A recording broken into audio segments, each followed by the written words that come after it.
Hello everyone, my all friends, welcome to the Alwar online educational platform. दोस्तों, जो पिछला sessions था दोस्तों, हमने इसमें बात की थी हिप्पोक्रेट्स के व्यक्तित्व वर्गीकरण के बारे में। वह दोस्तों बात की थी हमने क्रेसमर के व्यक्तित्व के वर्गीकरण के बारे में।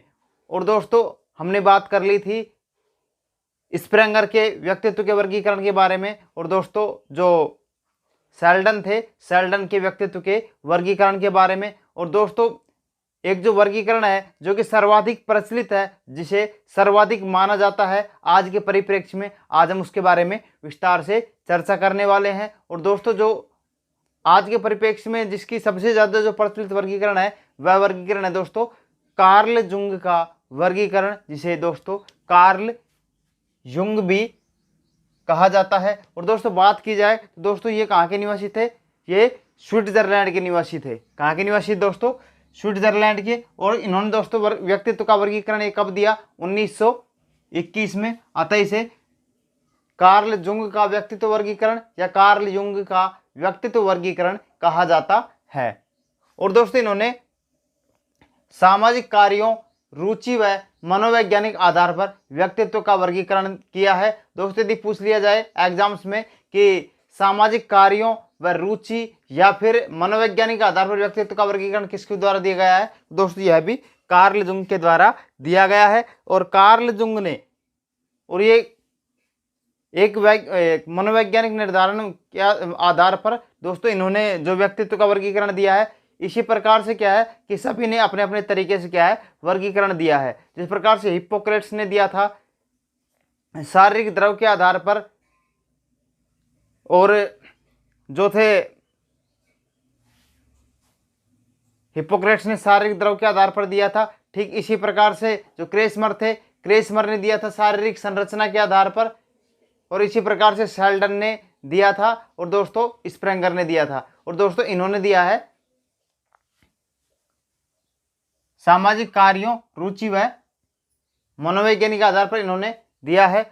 और हम बात करते हैं कि इन्होंने जो ये कार्ल जुंग थे, इन्होंने जो व्यक्तित्व का वर्गीकरण किया है, इन्होंने व्यक्तित्व के वर्गीकरण के आधार पर व्यक्तित्व को दो भागों में बांटा है कि इन्होंने अंतर्मुखी और बहिर्मुखी। यदि बात की जाए अंतर्मुखी की तो इन्हें दोस्तों इंट्रोवर्ट भी कहा जाता है, इंट्रोवर्ट अर्थात अंतर्मुखी। और दोस्तों एक इन्होंने दिया प्रकार बहिर्मुखी, इसे एक्सट्रोवर्ट भी कहा जाता है। ठीक है दोस्तों, इन्होंने दो प्रकार से व्यक्तित्व का वर्गीकरण किया। अब हम इनके दोनों प्रकारों को भी समझ लेते हैं कि दोनों प्रकार किस प्रकार से अंतर्मुखी क्या होता है और बहिर्मुखी क्या होता है। यदि बात की जाए अंतर्मुखी की तो अंतर्मुखी लोग होते हैं जो अपना ध्यान है इनका स्वयं पर केंद्रित होता है, ये अंदर की तरफ केंद्रित होते हैं, अर्थात ये चुप रहने वाले होते हैं।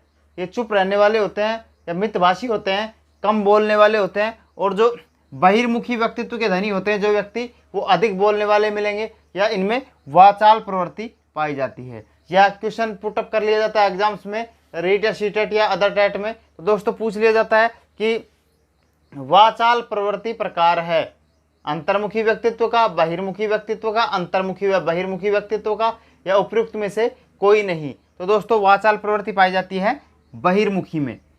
आगे है दोस्तों कि ये जो अंतर्मुखी व्यक्ति होते हैं वे स्वभाव से शर्मीले व संकोची पाए जाते हैं। इनमें शर्म करने की प्रवृत्ति पाई जाती है, ये सर झुका लेते हैं किसी भी इंसान जिससे शर्माते हैं, या मुंह को छिपाने की कोशिश करते हैं। या जो बहिर्मुखी व्यक्तित्व के धनी जो लोग होते हैं वो क्या है कि वो शर्माते नहीं हैं, वो अपने विचारों को खुलकर व्यक्त करते हैं, जो भी मन में रहता है वो कह देते हैं या अपनी भावनाओं को अभिव्यक्त करते हैं, अर्थात ये भावनाओं को अभिव्यक्त करने में टाइम नहीं लगाते हैं। और दोस्तों जो अंतर्मुखी होते हैं ये भावनाओं को ठीक प्रकार से अभिव्यक्त भी नहीं कर पाते हैं कुछ हद तक। और आगे है जो लोग अंतर्मुखी होते हैं, जो लोग इंट्रोवर्ट होते हैं, जिनका झुकाव खुद की तरफ होता है, वो क्या है एकांत प्रिय प्रवृत्ति के पाए जाते हैं, उनमें एकांत प्रियता पाई जाती है। जबकि जो बहिर्मुखी व्यक्तित्व के धनी होते हैं वो एकांत पसंद नहीं ना करके, और वो क्या है कि सभी से मेल जोल पसंद करते हैं, अर्थात वो समूह को महत्व देते हैं। और दोस्तों क्या है कि जो व्यक्ति इंट्रोवर्ट होते हैं अर्थात अंतर्मुखी होते हैं, वो क्या है कि मित्रता वगैरह अधिक नहीं रखते हैं, अर्थात उनमें क्या है मित्रता का अभाव पाया जाता है या दोस्तों का उनके लाइफ में अभाव पाया जाता है। यदि दोस्त होते भी हैं तो ना के बराबर या कुछ रेयर केसेज में 1-2-4 कोई दोस्त मिलते हैं, बल्कि जो बहिर्मुखी होते हैं उसमें क्या है दोस्तों की अधिकता पाई जाती है या बहुत सारे अधिक मित्र मिलते हैं, क्योंकि ये भावनाओं को व्यक्त करते रहते हैं। ये अपने सामाजिक कौशल के द्वारा या अपने बोलचाल के एक वाचाल प्रवृत्ति कारण क्या है बहुत सारे मित्र ये बना लेते हैं। आगे है असामाजिक। अंतर्मुखी व्यक्तित्व के धनिक होते हैं जो लोग असामाजिक होते हैं। असामाजिक का मतलब दोस्तों ये होता है कि ये क्या है कि समाज के साथ सामंजस्य स्थापित करने में क्या है कि ये कुछ हद तक नाकामयाब होते हैं। और जो बहिर्मुखी व्यक्तित्व होते हैं वो समाज में समायोजन कर लेते हैं, अर्थात ये व्यक्ति सामाजिक भी होते हैं। आगे है अंतर्मुखी। अंतर्मुखी जो व्यक्तित्व होते हैं वो क्या है कि उनमें आध्यात्मिक या साहित्यिक प्रवृत्ति पाई जाती है। किसमें? जो कि अंतर्मुखी व्यक्तित्व के धनी होते हैं उनमें वो क्या है कि आध्यात्मिक पुस्तकें पढ़ना पसंद करते हैं, या फिर जैसे संत होते हैं या साधु होते हैं, या फिर बात की जाए कि दार्शनिक फिलोसफर होते हैं, या फिर विचारक होते हैं, या फिर लेखक होते हैं। इनमें क्या है कि अंतर्मुखी व्यक्तित्व पाया जाता है। आगे बात की जाए कि बहिर्मुखी की, तो दोस्तों बहिर्मुखी में क्या है कि ये सामाजिक होते हैं, वह राजनीतिक विषयों में रुचि रखते हैं, और इनमें क्या है शिक्षक, राजनेता व सामाजिक कार्यकर्ता आदि आते हैं। क्योंकि शिक्षक है, शिक्षक जब तक बोलचाल नहीं करेगा या फिर बहिर्मुखी नहीं होगा, वाचाल प्रवृत्ति नहीं होगा, तो बच्चे किस प्रकार समझ पाएंगे, बच्चों किस प्रकार मेंटेन करेगा। या फिर राजनेता है, राजनेता भी क्या है कि अपनी वाचाल प्रवृत्ति कारण, अपने बुद्धि कौशल कारण क्या है कि जनता को मंत्रमुग्ध कर लेता है। ठीक इसी प्रकार से सामाजिक कार्यकर्ता होते हैं जो समाज में भिन्न भिन्न प्रकार की भूमिकाएं निभाते हैं या अपना सामंजस्य स्थापित करते हैं। और दोस्तों जो अंतर्मुखी व्यक्तित्व के होते हैं उनमें क्या है कि नेतृत्व का अभाव पाया जाता है, बल्कि जो बहिर्मुखी होते हैं उनमें लीडरशिप स्किल्स पाई जाती है तथा नेतृत्व का गुण पाया जाता है।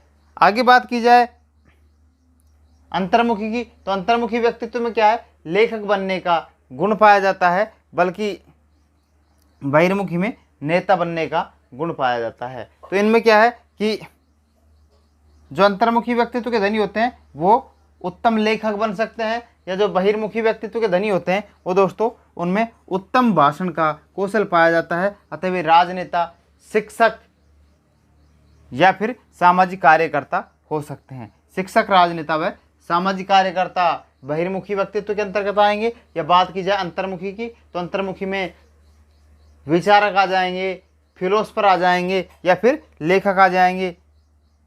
ठीक है दोस्तों, आज की वीडियो में बस इतना ही। फिर मिलते हैं नई वीडियो में नए कंटेंट के साथ। तब तक के लिए दोस्तों टाटा बाय बाय।